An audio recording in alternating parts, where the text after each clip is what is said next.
My name is Janet Thompson, and I'm representative of Duke Energy Corporation, and I'm going to spend some time with you today kind of going over the history of our organization, what it is that we do, and how training and development fits into what we do. So specifically, I'll be focusing on our evaluation process and how we use that to achieve our goals.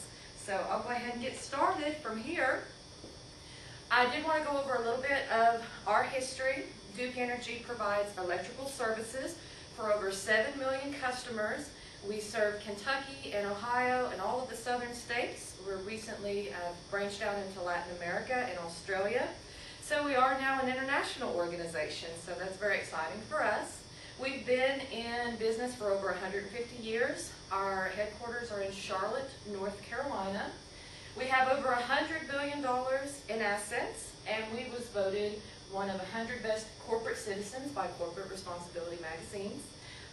And we have 58,200 megawatts of generating capacity from a diverse mix of coal, nuclear, natural gas, oil, and renewable resources.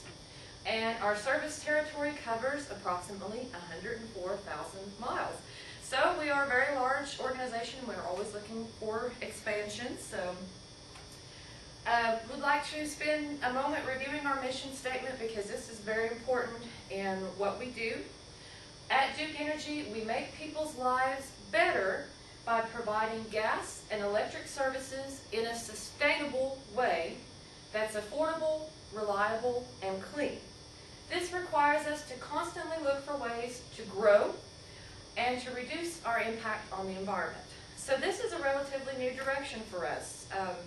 The culture of sustainability, we're really trying to adapt to that and work more towards providing sustainable energy sources. So we've made a change to this initiative, and it's definitely a part of our training efforts. So we want to communicate this mission statement at every level of what we do in our organization. So at the core is this. And I do want to share our values with you because they are also very crucial in how we implement our training programs and how our workforce culture operates. So at the top of that is safety. This is especially important for our industry because we have a lot of service technicians working out in the field, and we want to make sure that they're well taken care of. We don't have any accidents or fatalities, so we work really hard to promote a culture of safety, and we put safety first in all that we do. So that's at the very tippy top, and I think that's one of our most important values. Next is caring. We look out for each other. We strive to make the environment and communities around us a better place to live. This is especially true for our customer service approaches. We deal with a lot of customers, obviously, and having that caring attitude really helps to provide better services for them. So that's especially important. Integrity. We do the right thing. We honor our commitments. We admit when we're wrong. And I particularly love that we have that added in there because I think that's really an important step for organizations and management to be able to accept when they're wrong and work towards changing after they accept that. So I love that. Openness. We're open to change and to new ideas from our coworkers, customers, and other stakeholders. We explore ways to grow our business and make it better. And of course, in order to grow, you have to be open to new ideas. So, passion. We're passionate about what we do. We strive for excellence. We take personal accountability for our actions. And respect. We value diverse talents, perspectives, and experiences, and we treat others the way we want to be treated. So, at the core of our organization is that mission statement and these values, and these kind of direct where we need to go with our training and development and how we're going to manage our organization. And we have employees in very diverse workforce roles, but we want to realize that we're all working together to provide energy sources for our customers. So no matter what it is that we're doing, we might be in an administrative position or we might be a service technician, we're all tying back to these values and providing energy services. So did want to share that. I wanted to spend spend some time going a little review of our training programs and what we offer. As I mentioned earlier, safety training is particularly important. We have our technicians do safety training every year, and they have to do continued development. A lot of our policies and procedures change, so we definitely want to make sure that we're keeping up with all the current practices. We host conferences and safety summits, so we can work with our partners and kind of see what other industries are doing and work together. So safety is at the core of one of our values, so that's definitely an important part of our training programs. New employees, every new employee does an orientation where they kind of get introduced to the workplace culture of Duke Energy and what to expect with their job roles and what to expect from their managers. Sustainability, and I know I mentioned that earlier, this is becoming really an important part of what we do and how we're going to accomplish our goals. And we have to make sure all of our employees are coming along with us as we move towards a more sustainable organization. So that's something that we're currently in development with, and we're really growing on that aspect. Contractors, we have a lot of training offered for our contractors, even though they're not considered legitimate or official Duke Energy employees. They're still working for us, so we still have to make sure that we're providing adequate information for them to be able to do their jobs for us. Supervisory skills, focusing on our management is really important because that's kind of what encourages or motivates all of the employees and gets them along towards our goals. So all of our supervisors and upper level management go through a week-long boot camp every year where they learn about communication skills and engaging employees and how to work to be better supervisors. And then our workforce commitment. We partner with a lot of local community colleges for service technician training for our energy services. It's kind of specified to what we do. And this is especially important for us because we're feeling a pinch with our own workforce. A lot of our skilled technicians are going to be retiring, and we're going to have a pretty big turnover that we're going to have to deal with. So we feel in order to alleviate some of the strain of this turnover, we want to invest in our communities and kind of train the newbies in our practices and how we do business and get them ready to take over these jobs that we're going to be needing to fill. So a lot of our training efforts really focus on reducing turnover for our organization, and we feel like investing in our workforce ties in really well to that. So that's an important part of the trainings that we offer. So our training today and how we manage it. For us, it's been about a 20-year-long process to get from where we once were to where we are now and continuously improving our training programs. So for training today, once hired, employees are encouraged to continue their education through in-company courses or outside courses. And we do have tuition reimbursement, and we do encourage our employees to go back to school and obtain a degree. For some positions, especially in the craft and technician roles, employees must complete specific training modules to retain their jobs. In 2007, we implemented a new online tool for registering for classes and to track training records. So we're definitely shifting more towards technology, more now than ever. So utilizing this online tool has been particularly helpful for us because we can see the trainings that an employee has completed and what they might have left that they need to complete. And then we can track the hours that have been inputted for all of our employees. So as far as measurement, using an online database tool to track your training efforts is very beneficial. So it has worked out well for us. So when we started this process 20 years ago, we began in 1994 deciding that we wanted to find a way to get the most out of our training efforts. We wanted to move to a new direction, and we wanted to see if we could track trends and patterns for our trainings and how the knowledge was being transferred to our employees. And we also adopted criteria for the Malcolm Baldrige Award for an internal company evaluation. And I'll spend some considerable time going over the Baldrige Award. It's a very special thing.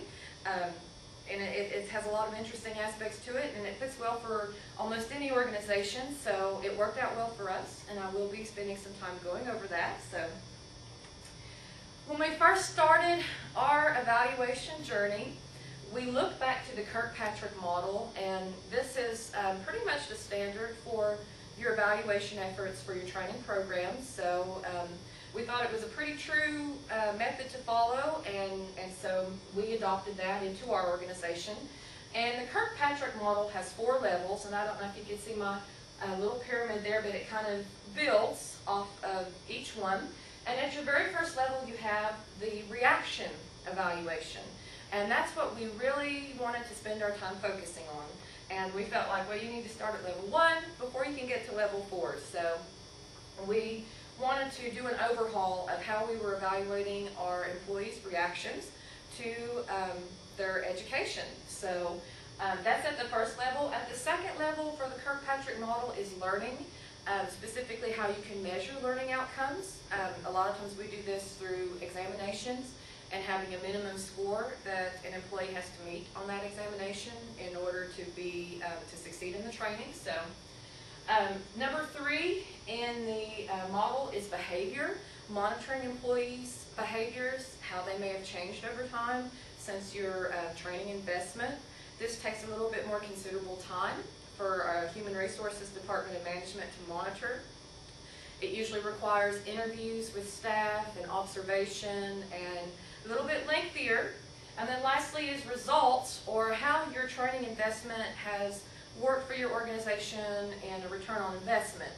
How you may have seen an improvement in customer service satisfaction or increased revenue streams. It could be many different things that could benefit, but as you go up in each level, it gets more time consuming and more expensive. So that's one thing to consider. We do have all 4 aspects in our evaluation procedures, but at the core of that is our reaction evaluation. So that was definitely an important step for us.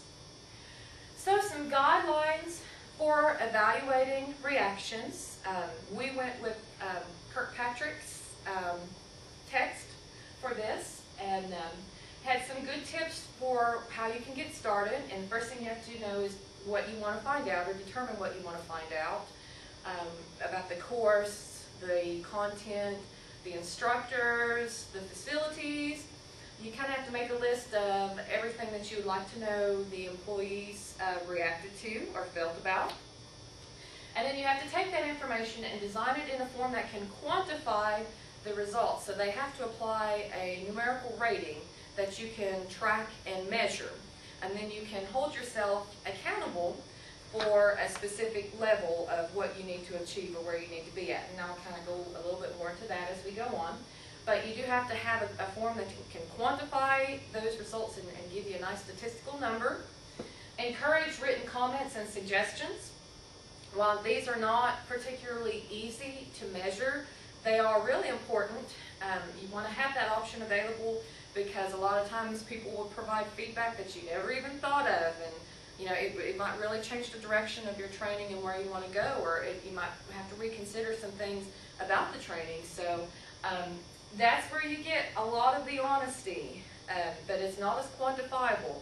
But you still need to spend some considerable time reviewing that and making sure you make that an important part of the evaluation. Get 100% immediate response. You can't really wait until after they're out the door. Your efforts are pretty much going to be falling apart right there if you're wanting to evaluate how they really felt. And people's immediate reactions will change over time. If you happen to send, a lot of people use SurveyMonkey, and if you send that out by email, maybe after everyone's attended a workshop 2 days ago, you're probably not going to get a lot of response. You know, your employees might say, oh, I don't really have time to do that, and that's not a requirement. So making that a part of the training program has proved to be really beneficial for us. You know, we say, now before we have you leave, let's get out our form and complete that, and so we can work to improve our trainings always. So you want to try to get 100% immediate response, so your statistical numbers are going to be as accurate as possible and most representative of your workforce. Get honest responses. You don't really want to have any places for identifying information for somebody to put their name or their work position, or you have to kind of make it as anonymous as possible so people can be encouraged to be honest, because if you thought your name was attached to something and you wasn't writing a really favorable remark, you probably would regret that, or you wouldn't really give your honest input. So getting honest responses is important. Developing acceptable standards, and I kind of mentioned that earlier, but you know, you have your ways to quantify these reactions. You want to set a level of where your organization needs to achieve. So, you know, for instance, you might say, well, for all of our responses, we want to have a 4.5 rating. And if we fall below that 4.5 rating, we have to work on a plan of what we need to do to improve this program and to improve our rating. So you definitely have to hold yourself to a standard. Measure reactions against standards and take appropriate action. That's kind of what I just mentioned earlier.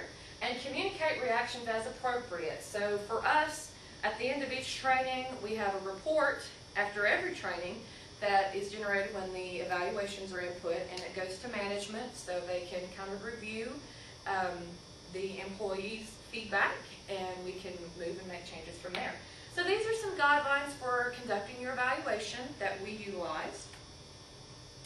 So for our level 1 or reaction evaluation, of course we wanted to get the reactions of the trainees, because as Kirkpatrick, I think, really summed it up well. He said if a trainee doesn't react favorably to a training, they're not going to be motivated to learn from it. So that really stuck out true to us.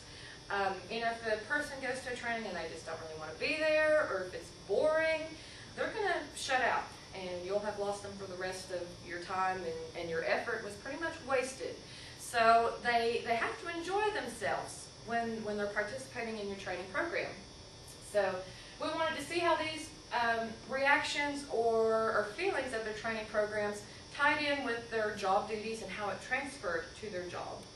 We wanted to determine the value of learning efforts to our employees, and we wanted to develop a more rigorous evaluation process. So we wasn't really up to par before 1994 when we decided to take on this process. So we really decided we wanted to amp up our game so our organization could be among the best. So when we started our aspects of evaluation, we had to look at the job tasks all around the board, and like I mentioned earlier, we're a very diverse organization. We have a lot of different job roles. So we had to analyze each one and try to figure out what employee is supposed to be doing what, so then we could determine what trainings would most benefit them. Evaluations of lessons or feedback that we've got from previous training.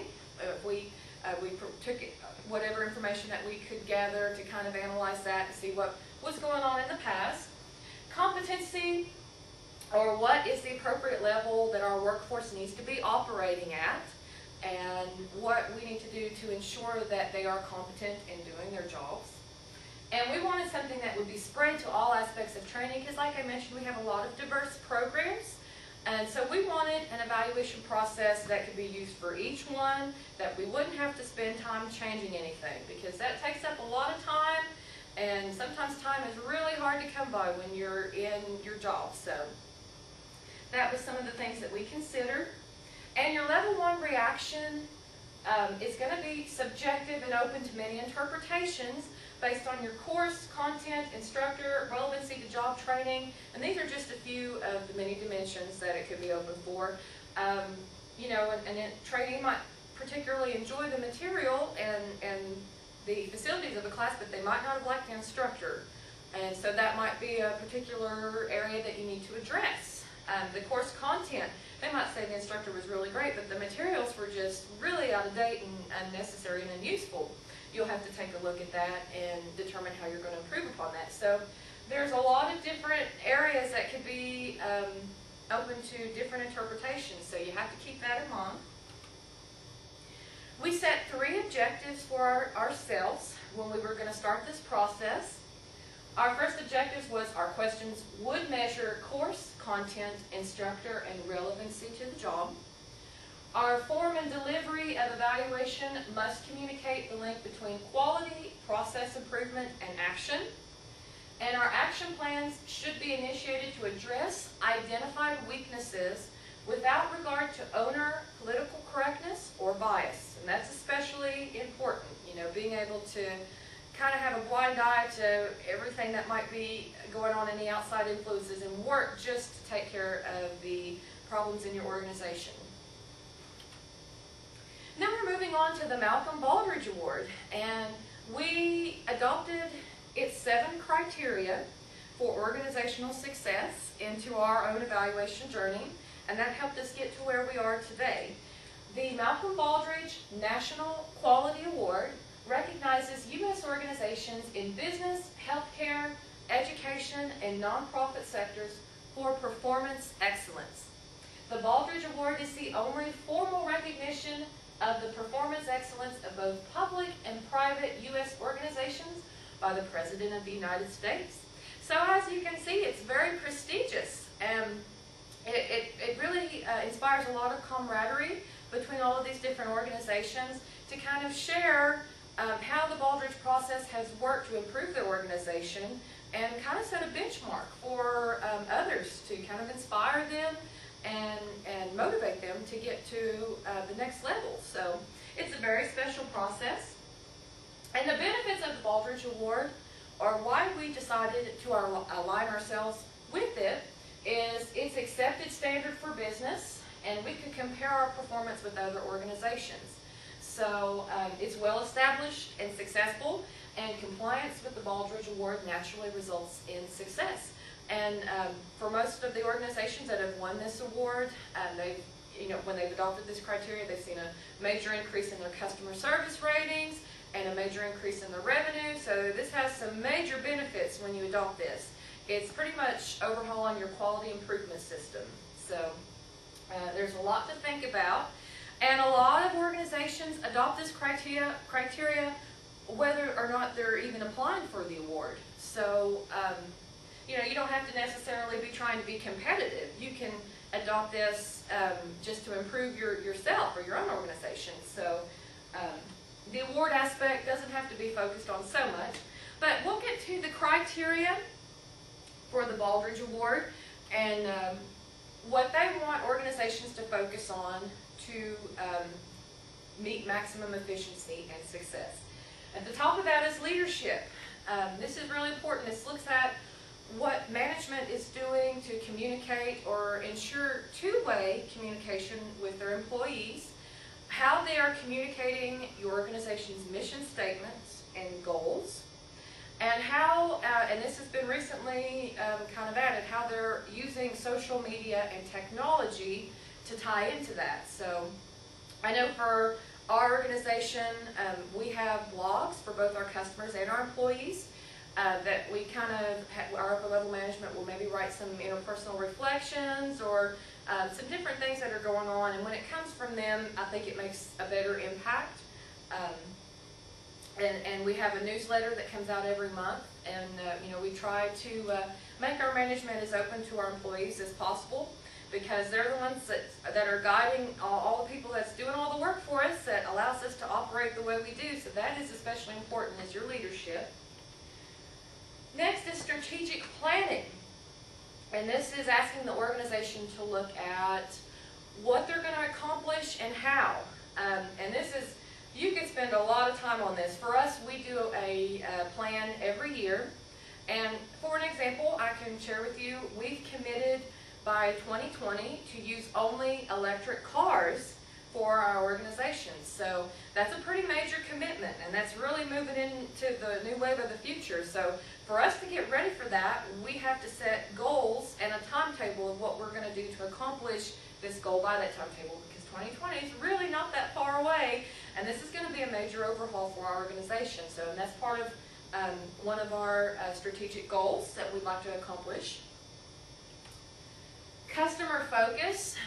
Pretty much any organization is going to have customers. I mean, even if you think about education industry, the students are like the customers, and if you didn't have students, you wouldn't have a need for those services. So you always have to focus on your customer.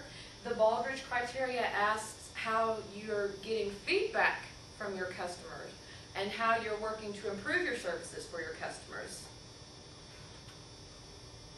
Measurement and analysis and knowledge management. This is asking an organization, how are you collecting your data and what standards are you holding yourself to? There's a lot of different ways that you can measure and collect data, but you have to have some kind of organization to it. So this is asking what you're going to do to prove that you're meeting your benchmarks or your accomplishments. Workforce focus. How do you know that your workforce is operating at maximum efficiency? And how do you know that they're competent in their job duties, or they have the skills that they need to be successful in their job roles? Operations focus. This is taking a look at the organization as a whole and how you operate on a day-to-day basis. What's your budget like? How do you stay within that budget? What kind of emergency procedures do you have? Pretty much all the little details that you have to think about of what you do on a day-to-day basis. And then lastly, your results. How you present your results, what kind of results that you've been obtaining, and how you plan to improve. So these are the 7 criteria, and we work to adopt this into our organization. And what we decided to do, and a lot of other organizations do, is we make a committee for each 7 of the criteria, and our committee works to kind of write out the plan or what our processes is for each one. And one thing that the Baldrige Award kind of encourages is not to write it out as if you're trying to compete for the award, or sometimes you feel like you have to really write lengthy responses, and it's very adaptable. Like we mentioned, it goes for many diverse organizations, so any kind of organization can really adopt these 7 criteria to improve their own performance. So it worked out well for us. Some of the Baldrige values: visionary leadership, customer-driven excellence, organizational and personal learning, valuing workforce members and partners, agility, focus on the future, managing for innovation, management by fact, societal responsibility, focusing on results and creating value, and systems perspective. So it's very much future-driven, and you have to have a lot of visionary appeal, or look towards the future and the changes that you might have to face. And this is the website.